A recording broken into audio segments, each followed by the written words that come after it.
হে জওয়ান যুবকেরা, হে আমার বন্ধুরা, হে আমার মুরব্বিয়ানেরা, শুনে রেখে দিন বাবা। তাহলে এর জন্য আপনাকে আমাকে সুন্দর আমল করতে হবে। আমলগুলোর মধ্যে সবচেয়ে বড় আমল হলো নামাজ, সবচেয়ে বড় ইবাদত হলো নামাজ, সবচেয়ে বড় ইবাদত হলো রোজা। এই রমজান মাস আসছে, রোজা, এই রোজার মাসে সামান্য ভাই আমার গ্যাস হচ্ছে, অম্বল হচ্ছে বলে অনেকে রোজা ছেড়ে দেয়। মনে রাখবেন এসব অজুহাত আল্লাহর দরবারে চলবে না। আপনি রোজা ছাড়তে পারবেন না। একটা রোজা যদি ইচ্ছাকৃতভাবে ছেড়ে দেন, তার কাফারা হবে 60টা ধারাবাহিক রোজা। পর পর 60 খানা রোজা রাখলে একটা ফরজ রোজার কাফারা বলা হয়েছে। আবার এই 60টার ভিতরে যদি একটা ইচ্ছাকৃতভাবে ছেড়ে যায়, আবার তার কাফারা লাগবে 60টা রোজা। এইভাবে সারা জীবন রাখলেও একটা ভাই আমার ফরজ রোজার হক আদায় করা হবে না। হে তরুণ যুবকেরা, এই রমজান মাসে রোজা আপনারা আমার জন্য আল্লাহ ফরজ করেছেন। ইয়া আইয়ুহাল্লাযীনা আমানু কুতিবা আলাইকুমুস সিয়াম কামা কুতিবা আলাল্লাযীনা মিন ক্বাবলিকুম লাআল্লাকুম তাত্তাকুন। আমার আল্লাহ বলছেন তোমরা মুত্তাকি বান্দা হয়ে যাবে। তোমাদের পূর্ববর্তীদের উপরও রমজানের রোজা ফরজ করা হয়েছিল। রমজানের রোজা রাখবেন। রোজার মধ্যে যেমন আমাদের মহাব্বত থাকে, ভালোবাসা থাকে, আমরা দেখানোর জন্য রোজা রাখি না। যারা আমরা রোজা রাখি তারা দেখানোর জন্য রাখি না। কারণ আমরা ইচ্ছা করলেই ঘরের ভিতর ঢুকে পানি খেতে পারতাম, খাবার খেতে পারতাম। কিন্তু যারা রোজা রাখে তারা কখনো খায় না, তারা লুকিয়ে খায় না, গোপনে খায় না, পানিতে ডুবুক দিয়েও পানি দুয়ে একগাল খেয়ে নেয় না। কারণ সে আল্লাহর নৈকট্য হাসিল করার জন্য আল্লাহর প্রতি ইবাদতটা পরিপূর্ণতার সঙ্গে পালন করছে। এইভাবে রমজানের রোজা যেমন আমরা পরিপূর্ণতার সঙ্গে রাখি, সমস্ত আমলগুলো আমাদের পরিপূর্ণতার সঙ্গে করতে হবে। তবে মনে রাখবেন হে তরুণ যুবকেরা, আমার আল্লাহ আপনাকে আমাকে ইবাদতের জন্য পাঠিয়েছেন। ইবাদত ছাড়া অন্য কোনো উদ্দেশ্যে আমার আল্লাহ পাঠাননি। কোরআন মাজিদে তাই বলেছেন, মা খালাকতুল জিন্না ওয়াল ইনসা ইল্লা লিয়াবুদুন। জোরে হবে না? আল্লাহ বলছেন বান্দারে, হে দুনিয়ার মানুষ শোনো, আমি তোমাদের ইবাদতের জন্য পাঠিয়েছি, ইবাদত করার জন্য তোমাদের পাঠিয়েছি। তোমরা ইবাদত আমার ভুলে যেও না।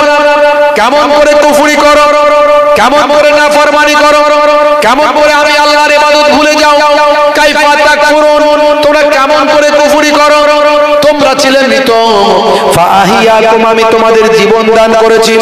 সুম্মা ইউমীতুকুম, আবার তোমরা মারা যাবে, এই পৃথিবী থেকে মারা যাবে। সুম্মা ইউহয়িকুম, আবার তোমাদের জিন্দা জীবিত করা হবে। এই পৃথিবী থেকে মারা যাওয়ার পরে এক সময় তোমাদেরকে আবার হযরত ইসরাফিল আলাইহিস সালাম যখন সিংহায় ফুঁক দেবেন, বাঁশি যখন বাজাবেন, সমস্ত মৃতরা জীবিত হয়ে যাবে। ধুলোর সঙ্গে, পানির সঙ্গে যেখানে আপনার জিসম মিশে গিয়ে ধুলো হয়ে যাবে, আপনার নাভি হলো জার, এই নাভির সঙ্গে আল্লাহ এসে আবার একত্রিত করে কিয়ামতের ময়দান হাজির করে দেবেন। হে তরুণ যুবকেরা, আল্লাহ বলছেন বান্দারে, সুম্মা ইলাইহি তুরজাউন, তোমাদেরকে আমি আল্লাহ আমার কাছে ফিরতে হবে। সুতরাং তোমরা আমি আল্লাহকে ভয় করো, আমি আল্লাহর ইবাদত করো, আমি আল্লাহর সঙ্গে নাফরমানি করো না, আমি আল্লাহর নির্দেশগুলো মেনে চলো, আমি আল্লাহকে ভয় করো। ভয়টা করার মতো ভয় করো। আমি আল্লাহকে ভয় করার মতো ভয় করলে তুমি আর অপরাধ করতে পারবে না। তুমি সর্বক্ষেত্রে মনে করবে আমার আল্লাহ সব খবর রেখেছেন। ইন্নাহু আলিমুম বিজাতিস সুদূর, অন্তরের খবর তোমার আল্লাহ জানেন তুমি কি চাইছো। ভাইরা আমার, তরুণ যুবকেরা আমার, হে আমার মুরব্বিয়ানেরা, আল্লাহকে ভয় করতে গেলে আল্লাহর নির্দেশনাকে মেনে চলতে হবে। তো তোমার বুকে রাখো আল্লাহরই ভয়, আসবে না কোনো দিন কোনো পরাজয়, আসবে না কোনো দিন কোনো পরাজয়। হারাম হালাল জেনে সরল সত্য মেনে নিষিদ্ধ সব ছেড়ে উঠুক জীবন বেড়ে। হারাম হালাল জেনে সরল সত্য মেনে নিষিদ্ধ সব ছেড়ে উঠুক জীবন বেড়ে। যাবে তুমি জান্নাতে যাওয়া ছিল স্বপ্ন তোমার, তোমার বুকে রাখো আল্লাহরই ভয়, আসবে না কোনো দিন কোনো পরাজয়, আসবে না কোনো দিন কোনো পরাজয়। লানা ইয়া সাইয়্যিদি ইরহাম লানা, আল্লাহ আল্লাহ আল্লাহ আল্লাহ আল্লাহ সুবহানাল্লাহ। আল্লাহু আল্লাহ আল্লাহু আল্লাহ আল্লাহু আল্লাহ আল্লাহু আল্লাহ আল্লাহু আল্লাহ আল্লাহু আল্লাহ আল্লাহু আল্লাহ আল্লাহু আল্লাহ। বালাগাল উলা বিকামালিহি কাশাবাদ দুজা বিজামালিহি, হাসনাত জামি ওয়া খিসালিহি সাল্লু আলাইহি ওয়া আলিহি। আল্লাহ আল্লাহ আল্লাহ আল্লাহ আল্লাহ আল্লাহ সুবহানাল্লাহ। আল্লাহুম্মা সাল্লি আলা। জওয়ান যুবকেরা, এর জন্য আমাদের কি করতে হবে? প্রথমে ঈমানটাকে আনতে হবে। আল্লাহর পুরস্কার যদি আমরা পেতে চাই, এই পৃথিবী ছেড়ে বিদায় নেওয়ার পরে যদি আমাদের রূহটা ইল্লিনের জমিনে ইল্লিনের মকামে যদি অধিষ্ঠিত করতে চাই, তাহলে আপনাকে আমাকে কি করতে হবে? দুটো জিনিস করতে হবে। কাজ হলো দুটো। কটা কাজ? দুটো কাজ। একটা হলো ঈমান, ইন্নাল্লাযীনা আমানু, নিশ্চয় যারা ঈমান এনেছে, ঈমানটা প্রথমে আনতে হবে। এখন বলুন তো দেখি, আমরা ঈমান এনেছি না আনিনি? নিশ্চয় ঈমান এনেছি বলি জান্নাতের বাগানে বসেছি, কিন্তু আমাদের ঈমানের ভিতরে অনেক গলদ আছে। ঈমানটা পরিপূর্ণতা এখনো সবাইয়ের, ভাই আমার ঈমানের কমপ্লিট ঈমান পরিপূর্ণতা ঈমানের আমাদের অনেকের নাই। আমরা বলি ঈমানদার, আবার আমরা বলি ভালো ডাক্তারকে দেখালি তাই তো ভালো হলো, নাহলে তো লোকটা মরেই যেত। আচ্ছা বলুন তো, লোকটাকে বাঁচানোর মালিক ডাক্তার না আল্লাহ? তাহলে এই যে কথাটা বললেন, তার মানে আপনার ঈমানের দুর্বলতা আছে, প্রমাণ পাওয়া গেল। আপনি যদি বলতেন ডাক্তারের ওসিলায় আল্লাহ বাঁচালো, ঠিক ছিল, কিন্তু আপনার কথার মধ্যে গন্ডগোল হয়ে গেল। অনেকে বলে 10 যেখানে খোদা সেখানে আছে না নাই? 10 যেখানে খোদা সেখানে, এখানে আমরা অনেকগুলো 10 আছি, তাহলে খোদা কি অনেক হলো নাকি? বলুন নাউজুবিল্লাহ। হে তরুণ যুবকেরা, হে আমার বন্ধুরা, শুনে রেখে দিন বাবা। অনেকে বলে ওপরে খোদা, নিচে তুমি, তাই তো আমি বেঁচে আছি। তুমি আছো বলেই তো আমি আছি, তুমি দেখছো বলেই তো আমি বেঁচে আছি। এইরকম মানুষকে তেলানোর জন্য, মানুষকে সন্তুষ্ট করার জন্য কথাগুলো বলে, এগুলো ঈমানের খেলাফ। হে তরুণ যুবকেরা, আল্লাহ বললেন পরিপূর্ণ ঈমানদার হতে হবে। পরিপূর্ণ ঈমানদার মানে কি জিনিস?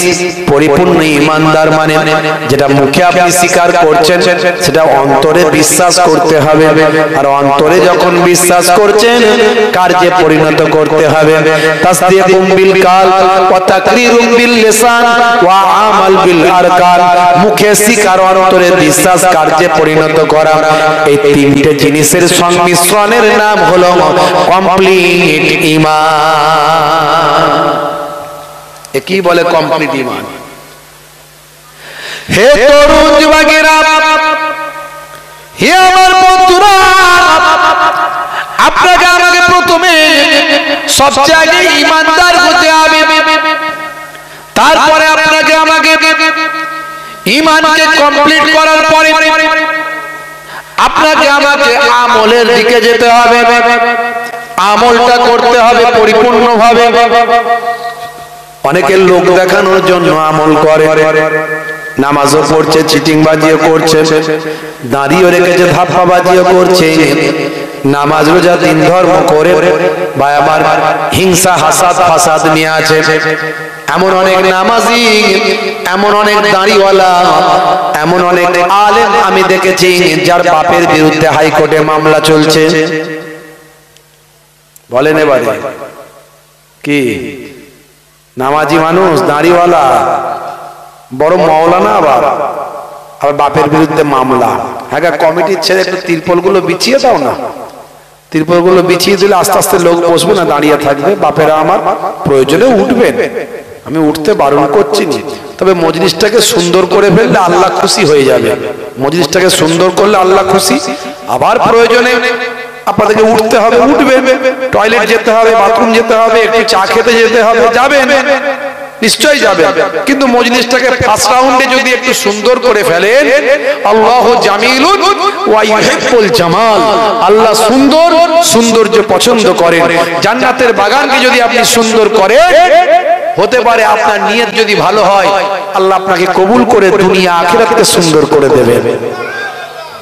ভাইরা আমার, যারা দাঁড়িয়ে আছেন বাপেরা আমার, কিছু সময়ের জন্য বসে যান, প্রয়োজনে আবার উঠবেন, উঠতে বারণ করছি, কিছু সময়ের জন্য বসে যান। বাপ একটু দরুদ শরীফ আল্লাহুম্মা সাল্লি আলা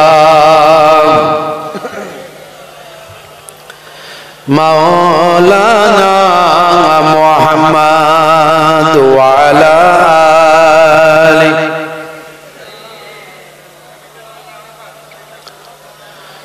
হাজারো ব্যথা বেদনার পরে ফিরে আসুনি তুমি আপন ঘরে,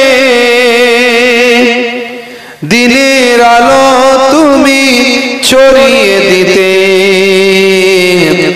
চলে গেলে মদিনায় মক্কা ছেড়ে হে রাসূল, তোমাকে ভুলি আমি কেমন করে হে রাসূল, তোমাকে ভুলি আমি কেমন করে।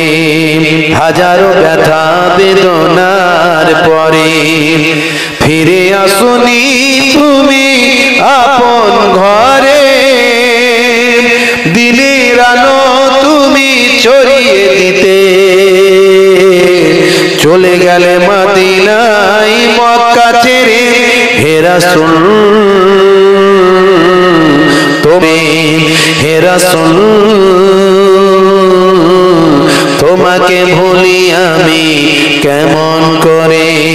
হাজারো ব্যথা বেদনার পরে ফিরে আসুনি তুমি আপন ঘরে, দিনের আলো তুমি ছড়িয়ে দিতে, চলে গেলে মদিনায় মক্কা ছেড়ে হে রাসূল, তোমাকে ভুলি আমি কেমন করে। আল্লাহুম্মা সাল্লি আলা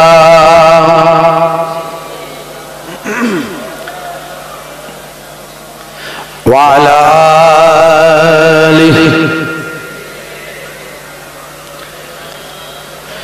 হেরার গুহায় তোমারই ধ্যান, আসমান থেকে নামে আল কোরআন, হেরার গুহায় তোমারই ধ্যান, আসমান থেকে নামে আল কোরআন, ভাঙলো সবার ভুল তোমারই পরে, আসলো কোরআনের ছায়া তলে। খালিদ ওমর আলী আবু বকর ইসলামী ঝান্ডা নিল যে তুলে। খালিদ ওমর আলী আবু বকর ইসলামী ঝান্ডা নিল যে তুলে। আল আমিন তুমি ছিলে যে সদা সকল মানুষের তরে। হে রাসূল তোমাকে ভুলি আমি কেমন করে। হে রাসূল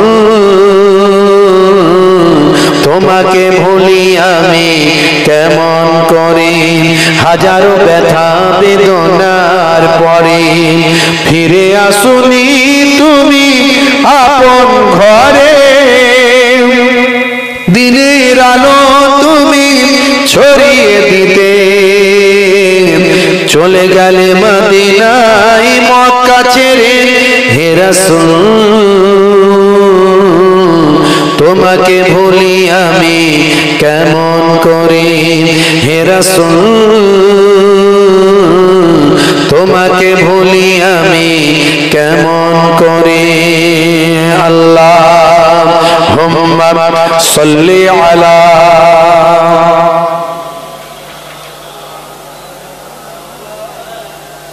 ওয়া আলা আলিহি। হে তরুণ যুবকেরা, হে আমার বন্ধুরা, শুনে রেখে দিন বাবা। যে কথা বলছিলাম, তাহলে আপনাকে আমাকে আগে ঈমানটা মজবুত করতে হবে।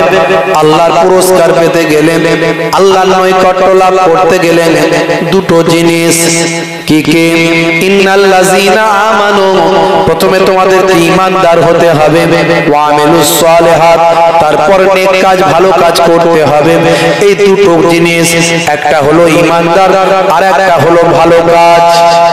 ভালো কাজগুলো আমরা করি, কিন্তু তার সঙ্গে খুলুসিয়াতের ভাই আমার আমাদের আন্তরিকতার অভাব অনেক সময় ঘটে। নামাজও পড়ছে, চিটিংবাজিও করছে, দাঁড়িয়ে রেখেছে, ধাপ্পাবাজিও করছে, আছে না নাই? দাঁড়িয়ে রেখে বিড়ি টান, মারাত্মক ব্যাপার, আছে না নাই?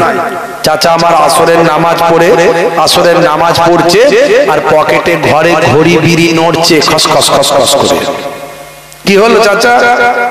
আর বলো না, একটু বুঝতে তো পারছো নেশার একটু ব্যাপার আছে।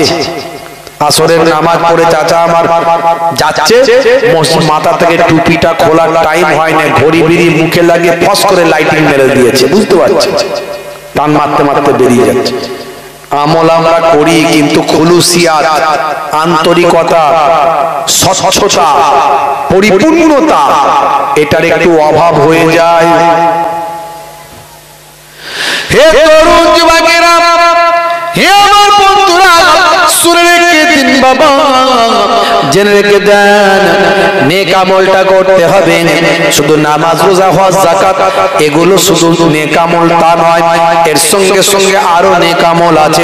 কথা যখন বলবেন হাসি মুখে বলবেন, মিষ্টি কথা বলবেন। এমনকি আপনাকে যখন কেউ কথা শোনাবে, তার দুঃখের কথা, কষ্টের কথা, আপনি তার দুঃখের কথা শুনবেন, পুরোটা শুনবেন। শুনতে শুনতে চলে যাবেন না। আমার নবীর কাছে যদি কেউ তার দুঃখের কথা, কষ্টের কথা বলতেন, যতক্ষণ না তার কথাটা শেষ হতো, আমার আপনার নবী তার কথাটা পুরোটা শুনতেন। একজন প্রফেসর রীতা কুন্ডু, একজন মহিলা, আমার নবীর শিষ্যা। সেই মহিলা বলছেন, কেন আমি নবীর শিষ্যা হলাম? শুনে রেখে দাও, আমি একজন শিক্ষিতা নারী, আমি একজন প্রফেসর, আমি আমার নবীর শিষ্যা কেন হলাম? তার কারণ হলো, আমি দীর্ঘদিন ধরে বিভিন্ন ধর্মশাস্ত্রগুলো নিয়ে অধ্যয়ন করলাম। আমি অধ্যয়ন করে দেখতে পেলাম, হায় রে হায়, আমার যা মনের কষ্ট, দুঃখ, যন্ত্রণা আজ যেগুলো আমি ফিল করছি, সেগুলো যেন আমার নবী 1450 বছর আগে আমার জন্য সেই ফিল করা সমস্যাগুলো, আমার সমস্যাগুলোর সমাধান দয়ার নবী 1450 বছর আগে যেন আমাকে দিয়েছেন। আমি রীতাকুণ্ড অবাক হয়ে গেলাম। আমি পড়তে পড়তে পেলাম, আমি অনেক সময় লক্ষ্য করেছি আমার মনের কষ্ট কেউ শুনতে চায় না। আমি যদি আমার মনের দুঃখ কষ্টটা কাউকে বলি, সে তার মনের কষ্ট সঙ্গে সঙ্গে আমাকে শোনায়। আমার কথা শেষ হওয়ার আগেই তার কথাটা শোনাতে শুরু করে। আমার মনের কষ্ট, দুঃখ, যন্ত্রণা মন দিয়ে কাউকে শোনাতে পারলাম না। আমি আমার এই ঘটনা পড়তে পড়তে আমি আমার দুঃখের যন্ত্রণার কথা মনে পড়ে গেল। আমার নবীর কাছে যদি কেউ মনের দুঃখের কথা বলতেন, আল্লাহর নবী তার কথা কমপ্লিট না হওয়া পর্যন্ত তার দুঃখের কষ্টের কথা শ্রবণ করতেন।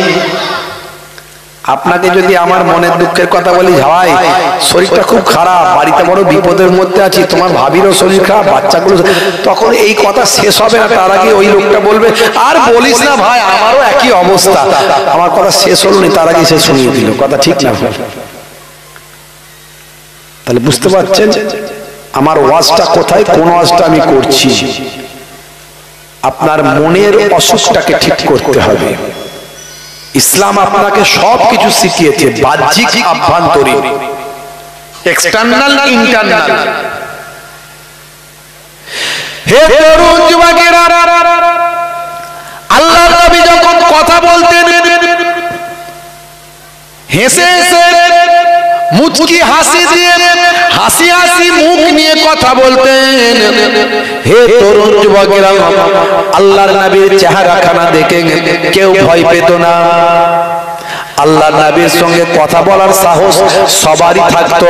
একটা বাচ্চা ছেলে, সেও নবীর সঙ্গে কথা বলার সাহস হতো।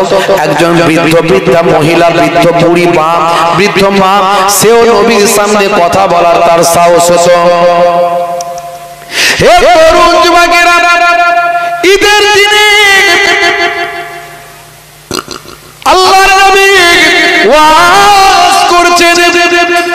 নবীর দয়ার নবী যখন ওয়াজ করতেন, সাহাবায়ে কেরামেরা তো মনোযোগ দিয়ে শুনতেন। এ তো আর আমাদের মতো বক্তা, আমাদের মতো শ্রোতা নয়। বক্তা হলেন নবী আর শ্রোতা হলেন সাহাবারা। যে সাহাবায়ে কেরামদের কথা আল্লাহর নবী বলেন, আসহাবিকান নাজুম বিআইহিম ইক্তাদাইতুম ইহতাদাইতুম। আমার সাহাবায়ে কেরামরা হলো আকাশের নক্ষত্রের ন্যায়। যদি কেউ আমার কোন সাহাবীকে ইক্তেদা করে, ইহতাদাইতুম, তোমরা হেদায়েত প্রাপ্ত হয়ে যাবে। তোমরা যদি আমার সাহাবীদেরকে ইক্তেদা করো, তোমরা হেদায়েত প্রাপ্ত হয়ে যাবে। আমার সাহাবীরা হলেন আকাশের নক্ষত্রের ন্যায়, এক একজন স্টার। বুঝতে পারছেন? আল্লাহর নবীর দেওয়া সার্টিফিকেট সাহাবায়ে কেরাম। কত রকমের বক্তা বেরিয়েছে।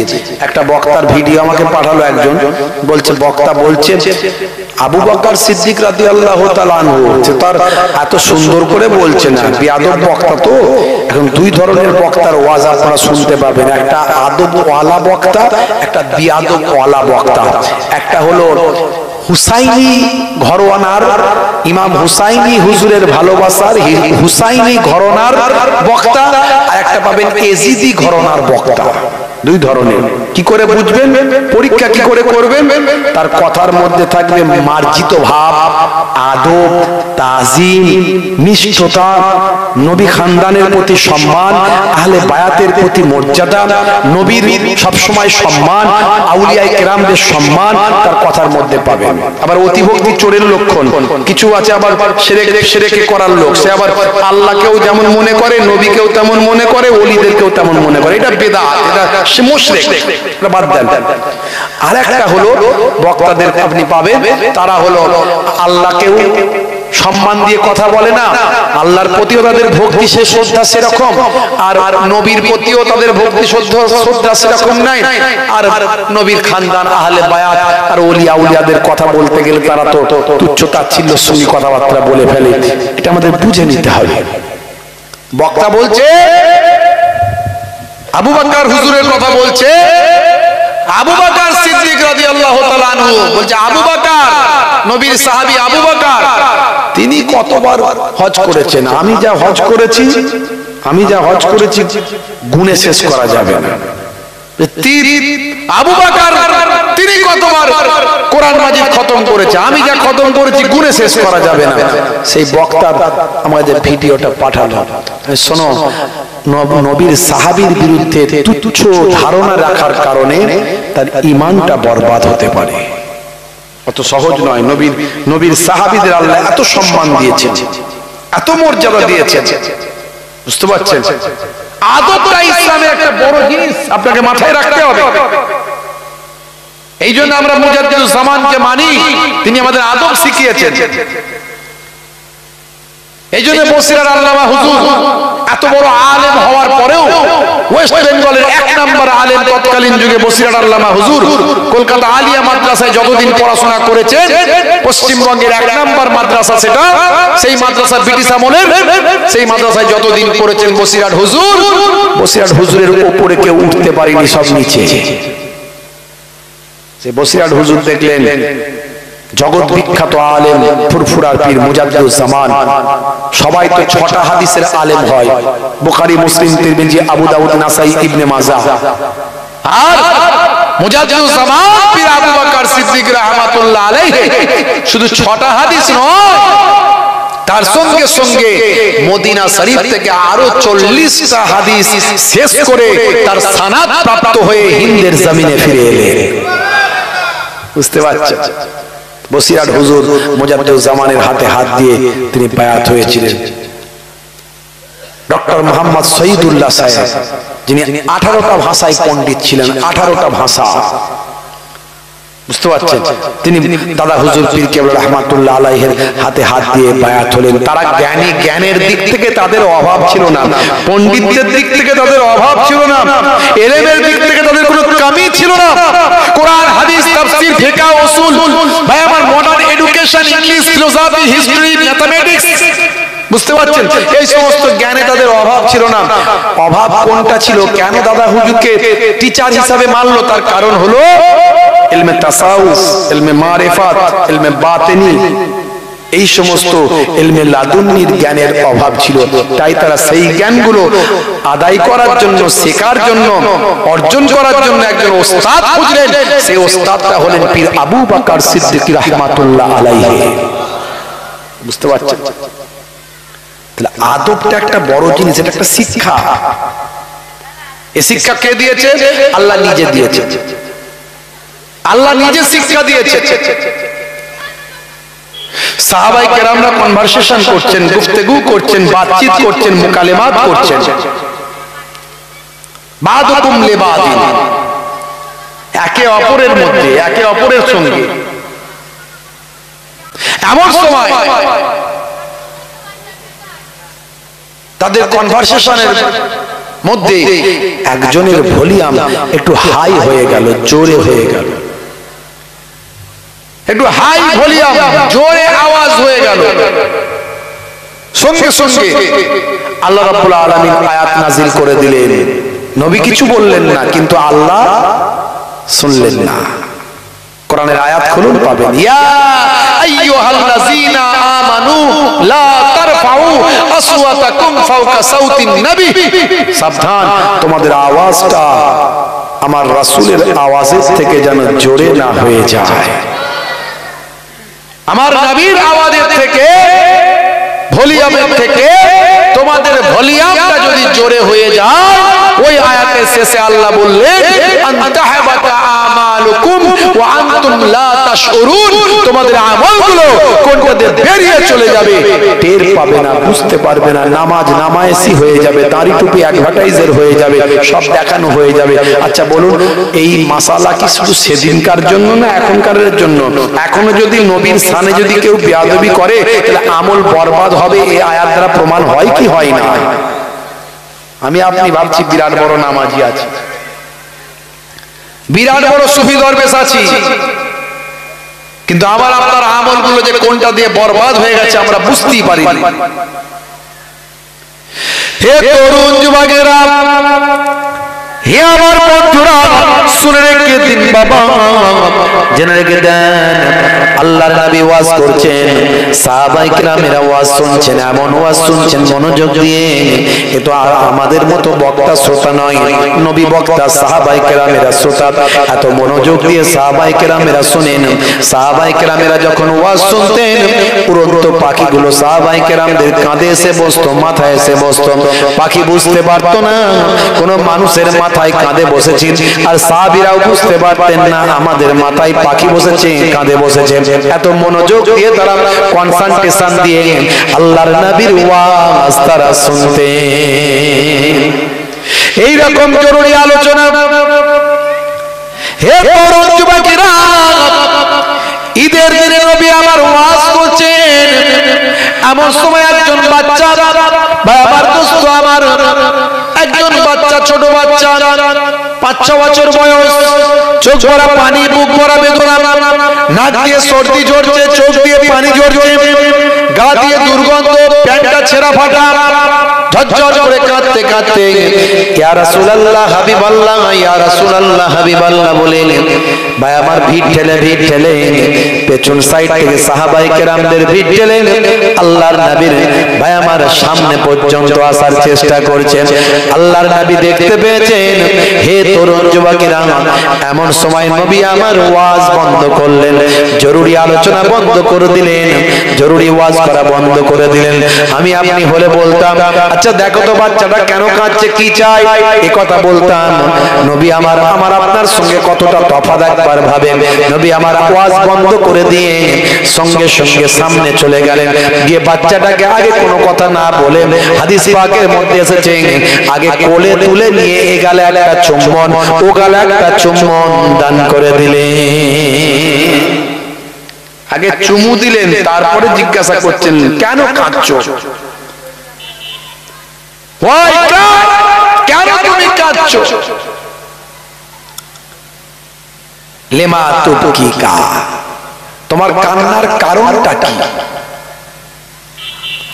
হে তরুণ যুবকেরা, আল্লাহর নবীর আখলাকটা ভাবুন, নবীর চরিত্রকে বাস্তবায়িত করুন, দয়ার নবীর চরিত্রকে আত্মস্থ করুন। আল্লাহর নবী কেমন আখলাক দেখাচ্ছেন। নবী আমার আগে কোলে দিলেন, এগালে একটা চুম্বন দিলেন, ওগালে একটা চুম্বন দিলেন। তার শরীরটা কিন্তু পরিষ্কার ছিল না, তারপরেও নবী আমার বাচ্চার চোখ গালে চুম্বন দিয়ে এবার জিজ্ঞাসা করলেন, বাবা বাচ্চা কেন কাঁদো। সেই সময় বাচ্চার চোখ ভরা পানি, বুক ভরা বেদনা নিয়ে দয়ার নবীর কাছে সব মনের কথা বলেছিল। ইয়া রাসূলুল্লাহ হাবিবাল্লাহ, আজকে ঈদের দিন, পবিত্র খুশির দিন, সকলের বাপ আছে, মা আছে, বাচ্চাদের তারা কত আনন্দ করছে, বাচ্চাদের তারা কত ভালোবাসছে, কত সুন্দরভাবে জীবন যাপন করছে।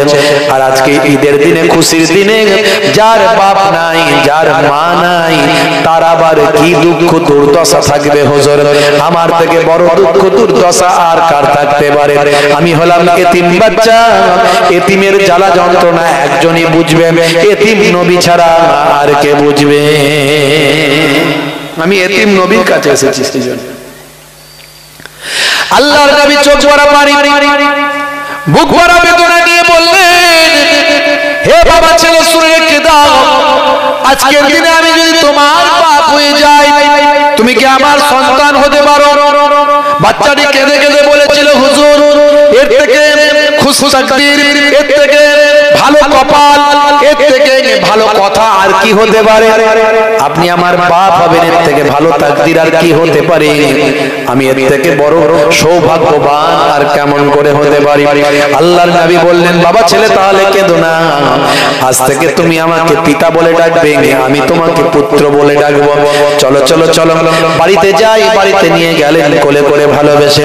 আম্মা জানা আয়েশা সিদ্দিকা রাদিয়াল্লাহু তাআলা আনহাকে বললেন, ও বিবি আয়েশা, দেখো দেখো আজকে পবিত্র ঈদের দিনে, খুশির দিনে কাকে নিয়ে এসেছি। এটা হলো এতিম বাচ্চা, এর বাপ নাই, মা নাই, দুঃখ দুর্দশার সীমা পরিসীমা নাই, তাই আমি এতিম নবী এর বাপ হয়েছি। তুমি আয়েশা কি এর মা হতে পারো। আম্মা জানা আয়েশা সিদ্দিকা রাদিয়াল্লাহু তাআলা আনহা বলেছিলেন, ইয়া রাসূলুল্লাহ হাবিবাল্লাহ, আপনি যদি এর বাপ হতে পারেন, আমি আয়েশা কেন এর মা হতে পারি না? নিশ্চয় আমি এর মা হব। আল্লাহর নবীর কাছ থেকে নিজে কোলে নিলেন বাচ্চাকে, আদর করলেন, চুমু খেলেন, বললেন চলো বাবা ছেলে, তোমার শরীরটা নোংরা হয়ে আছে, তোমার পোশাকটা ছেঁড়া ফাটা হয়ে আছে, গা থেকে দুর্গন্ধ বের হচ্ছে, চলো বাবা তোমাকে গোসল করিয়ে দিন। ভালো করে গোসল করিয়ে দিলেন, পরিষ্কার পরিচ্ছন্ন করালেন, নতুন পোশাক পরিয়ে দিলেন, আতর খুশবু লাগিয়ে দিলেন, মাথা আঁচড়ে দিলেন, টুপি পরিয়ে দিলেন, সুন্দর পোশাকে সজ্জিত করে দিলেন, দিয়ে বললেন যাও বাবা, কিছুক্ষণ আগে তোমার অবস্থাটা মদিনার বাচ্চারা দেখেছিল, এখন তোমার হাসি মুখটা তাদের দেখিয়ে দাও। হে তরুণ যুবকেরা, হে আমার বন্ধুরা, এমন সময় ওই বাচ্চাটা সুন্দর সজ্জায় সজ্জিত হয়ে চলে গেল মদিনার ময়দানে। বাচ্চারা তাকে দেখলো, দেখে বললো হ্যাঁ রে বাচ্চা, কিছুক্ষণ আগে দেখলাম তুই কাঁদছিলিস, তোর নাক দিয়ে ঝরছিল সর্দি, চোখ দিয়ে পানি, গা দিয়ে দুর্গন্ধ, সারা শরীরটা ছিল নোংরায় আচ্ছন্ন, তোর প্যান্টটা ছিল, পোশাকটা ছিল ছেঁড়া ফাটা, এখন তোর কান্না মুখে কে হাসি ফোটালো? সেই বাচ্চাটি তখন আনন্দের অশ্রু বিসর্জন করে বলেছিল, কিছুক্ষণ আগে আমার বাপ ছিলেন না, কিছুক্ষণ আগে আমার মা ছিলেন না, আমার দুঃখ দুর্দশার সীমা পরিসীমা ছিল না, এখন আমি এমন বাপের বাপ পেয়েছি, এমন মায়ের মা পেয়েছি, যে বাপ যে মা পৃথিবীর জমিনে আর কেউ পাইনি, আর পাবে না। জোরে হবে না? মদিনার বাচ্চারা বলেছিল কে তোর বাপ, কে তোর মা? সেই সময় ওই বাচ্চাটি আনন্দের অশ্রু বিসর্জন করে বলেছিল, আমার আব্বা হলেন এখন আখিরি জামানার পয়গম্বর, আর আমার মা হলেন জগৎ জননী মা আম্মাজান আয়েশা সিদ্দিকা রাদিয়াল্লাহু তাআলা আনহা। সেই সময় মদিনার বাচ্চারা বলেছিল হায় রে হায়, যদি আজকের দিনে আমাদেরও বাপ না থাকতো, আজকের দিনে যদি আমাদেরও মা না থাকতো, তাহলে আমরা আখিরি জামানার পয়গম্বরকে আব্বা হিসাবে পেতাম, আর জগৎ জননী মা আয়েশাকে আমরা মা হিসাবে পেতাম। নবীর আখলাক, নবীর চরিত্র। মিস্টার ম্যাডাম রীতা কুন্ডু তিনি বলেন, আমি পড়তে পড়তে পেলাম যে আল্লাহর নবী কোন মানুষ যদি তার কমপ্লেন, দুঃখ, যন্ত্রণা, কষ্টের কথা নবীকে শোনাতে, তার কমপ্লিট না শোনা পর্যন্ত নবী চুপচাপ থাকতেন, যতক্ষণ না তার মনের দুঃখ কষ্ট দূর না হতো। আমরা সত্যি করে বলুন তো, পুরো কারো দুঃখ পুরোটাই শুনি? খুব কম লোক আছে, হয়তো পার্সেন্টেজে 1-2% পাওয়া যেতে পারে। একটু দুঃখের কথা যদি আপনি আমাকে বলেন, ও আপনার কথা শোনার আগে আমি আমার দুঃখের কথা আপনাকে শুনিয়ে দেবো 2-4টে। দূর বাবু, এতক্ষণ শোনার আমার সময় নাই। কথা ঠিক না ভুল? যখন আপনি কথা বলবেন, হাসি মুখে কথা বলবেন, নবীর দরবারটা এরকম ছিল। একদিন একটা বৃদ্ধা মহিলা আল্লাহর নবীর কাছে এসে বলেন, ইয়া রাসূলুল্লাহ, হাবিবাল্লাহ, আমি কি জান্নাতে যেতে পারবো? আল্লাহর নবী কিরকম তার দরবারটা, কিরকম পয়গম্বর, কি মুখের মিষ্টতা, কি সুন্দর আখলাক। আল্লাহর নবী এমন সময় বললেন, মা, বুড়ি মা, শুনে রেখে দাও মা, বুড়ি মা, বুড়িরা তো জান্নাতে যাবে না। নবী আমার বুড়িমার সঙ্গে একটু মজা করছেন, আনন্দ করছেন, বুড়িমার সঙ্গে একটু মজা করছেন। বুড়িমা, শুনে রেখে দাও মা, বুড়িমা, বুড়িরা তো জান্নাতে যাবে না, বুড়িমা তো জান্নাতে, বুড়িমা তুমি তো, বুড়িমা তো জান্নাতে যেতে পারবে না, বুড়ো বুড়ি তো জান্নাতে যেতে পারবে না, জান্নাতে তো বুড়ো বুড়ি যাবে না।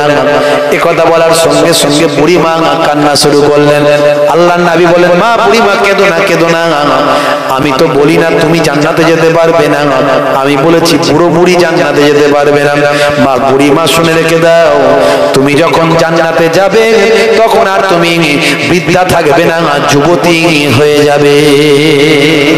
কারণ জান্নাতে যুবক যুবতী হবে সবাই, কেউ বুড়ো বুড়ি থাকবে না। আমার নবীর আখলাক, চরিত্রটা কিরকম? যখন কথা বলবেন তখন মিষ্টি কথা বলবেন, হাসি মুখে থাকবেন, এটাও সুন্নাত। বলছে হুজুর, হাসি মুখে থাকলে, মিষ্টি ব্যবহার করলে এখন দিনকাল যা খারাপ, লোক ঘাড়ে উঠে পড়বে, লোক ঘাড়ে উঠে পড়বে। তো কি করতে হবে? বলছে গম্ভীর ভাবে থাকতে হবে। 10টা কথা বললে একটা উত্তর দেবেন, 9টার উত্তর দেবেন না। তবে লোকটা কথা বলতে গেলে ভাববে বাবা কি কথা বলবো রে, বাবু রেগে যাবে নাকি। সে কি বলে হ্যাঁ, আর কি করতে হবে বলতে মাঝে মাঝে প্রয়োজন হলে মোটা গোঁপ রাখতে হবে, মোটা গোঁপ।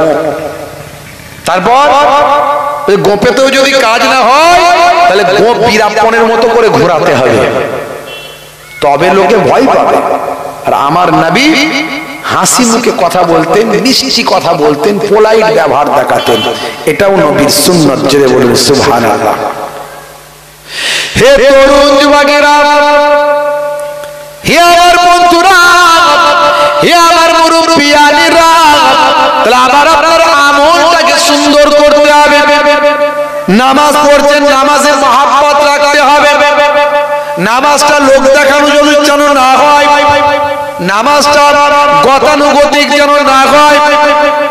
আপনি হাইব্রিড তসবিহ নিয়ে রাস্তায় ঘুরছেন, তসবিহ বের করে লোকের সামনে খাটাখাট করে গুনছেন। যদি আপনার মনে হয় লোকে আমাকে বড় তসবিহওয়ালা বলবে, যদি মনে হয় লোকে আমাকে বড় আল্লাহওয়ালা বলবে, যদি মনে হয় লোকে আমাকে বড় নামাজি বলবে। চাচা বলছে, চাচা ভাইপোকে বলছে, হারা ভাইপো গত রাতের বেলা 1:30টার সময় কুকুরটা কেন চেঁচাচ্ছিল জানিস? বলে চাচা আমি কি করে জানবো, আমি তো 10টায় শুয়ে পড়ি আর সকালে ঘুম থেকে উঠি, আমি কি আর কুকুরের আওয়াজ পাই? তুমি অত রাত্রে কি করছিলে?